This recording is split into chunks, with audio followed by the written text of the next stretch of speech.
Stephen Hawking has been quoted as saying that it is perfectly rational to assume intelligent life exists somewhere in the universe. But while the discovery of life on another world may sound exciting, Hawking also believes that if a race of beings were sufficiently advanced enough to reach us, they would pose a huge threat to everyone and everything here on Earth.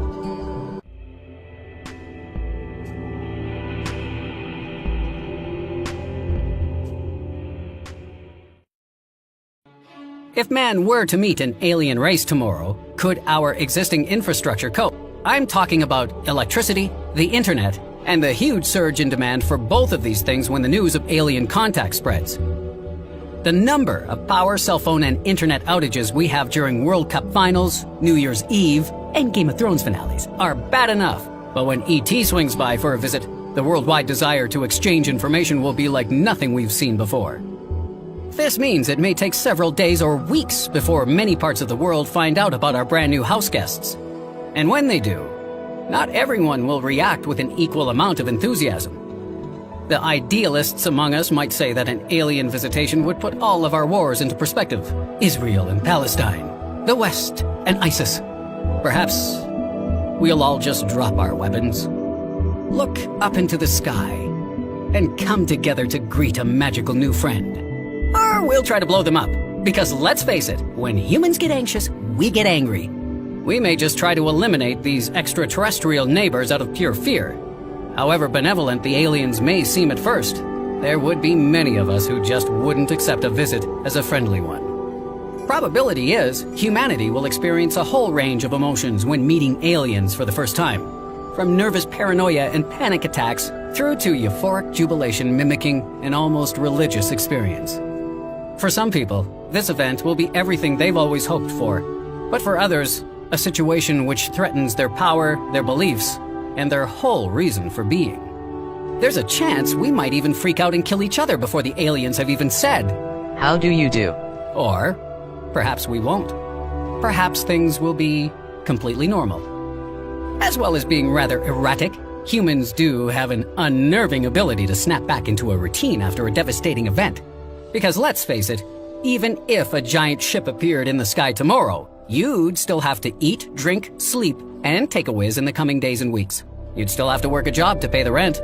So it'd be important for humans to somehow detach themselves from such a monumental occasion in order to keep the essential cogs of the world turning. But after contact is established and things are up and running, what will the aliens offer us? Whether or not an alien race shares our concepts of good and evil is hard to say, but that's probably how we'll judge them.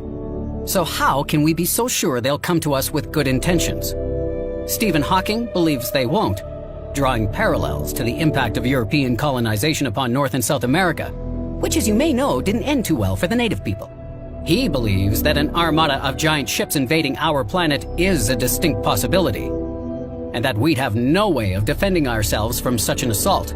Wherever humans have gone, we have also attempted to colonize and mine for resources, so why should aliens be any different? Well, SETI Institute co-founder Jill Tarter believes that an alien invasion would almost certainly be relatively non-violent, as civilizations only tend to develop sophisticated technologies once they have learned to cooperate with each other and behave peacefully. This means that any civilization that reaches us will probably have come to study or influence us in a positive way. An advanced race would have no use for the resources on our planet or the extra legroom it provides, since they can visit basically anywhere in the galaxy to find most of the junk we've got without having to deal with a group of angry natives. Humans are also unlikely to end up as slaves, since we're pretty lazy, and the aliens would certainly have more superior technology to take care of their heavy lifting. How will our first interactions with a visiting alien civilization take place? Will it be covert and subtle, involving shadowy figures lurking in the corridors of the Pentagon? Or spectacular and out in the open? Well, the answer is probably a bit of both, if our own plans are anything to go by. In the 1950s, the US military developed the 7 Steps to Contact procedure, which detailed if, how, and when we would interact with an extraterrestrial race. First, we'd undertake surveillance and data gathering to gauge the aliens' abilities and technological level, but without making our presence known just yet. especially if they were less developed than us. But some scientists believe that this first step could be happening to the Earth right now. The zoo hypothesis is the name given to this idea, and it claims we may be in the first observational stage of alien contact, with the aliens only letting us know of their presence once we've passed a certain technological or sociological threshold. Astronaut John Grunsfeld was recently quoted in support of this theory, stating that if aliens are out there, they already know we exist due to the observable changes we've made to Earth's environment. So, if this is true, and the aliens would follow a similar pattern to how we deal with meeting a new civilization, what happens next? Observation would likely be followed by covert visitation by the aliens in order to judge our abilities and technological level even further. They would use this research to gauge whether or not we are hostile. And if we're honest, I think they're going to come back with a big fat yes. But whatever their findings are, their next logical step would progress to the taking of samples, which would include live humans. Now obviously, we wouldn't believe these people if they were returned to tell their stories. And it is worth noting that UFO abduction cases only became popular after the US military released that 1950s 7 Steps to Contact guide, which included this particular step. However, if a civilization were watching us from afar, they would need to study us up close before coming for a face-to-face visit.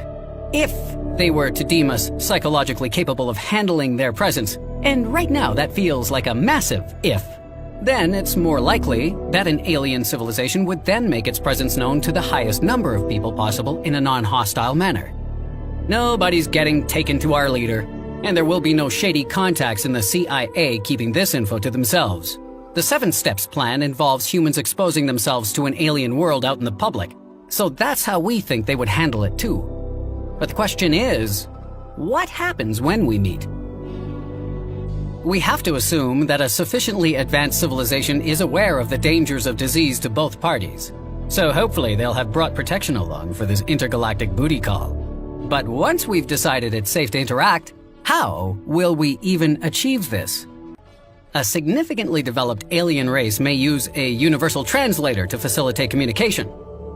As great as it may sound for two races to share technology, culture, ideas, and recipes for hot wings, the sad fact is that any life form smart enough to travel across the universe will probably outstrip us by hundreds, thousands, or even millions of years of technological and societal development.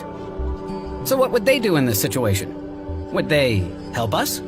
Might they pity us and spend time teaching us their ways? Would this even be possible? Just think of the limited intellectual capacity of our ancestors a million years ago. And now imagine trying to teach those guys how to fry an egg, let alone code a program or build an automobile. The first attempts at exchanging languages between Europe and the Americas took time, patience, cultural immersion, and a whole lot of pointing to establish. But when we've no fixed point of reference, no common world to unite our tongues, if they even have tongues, how long might it take?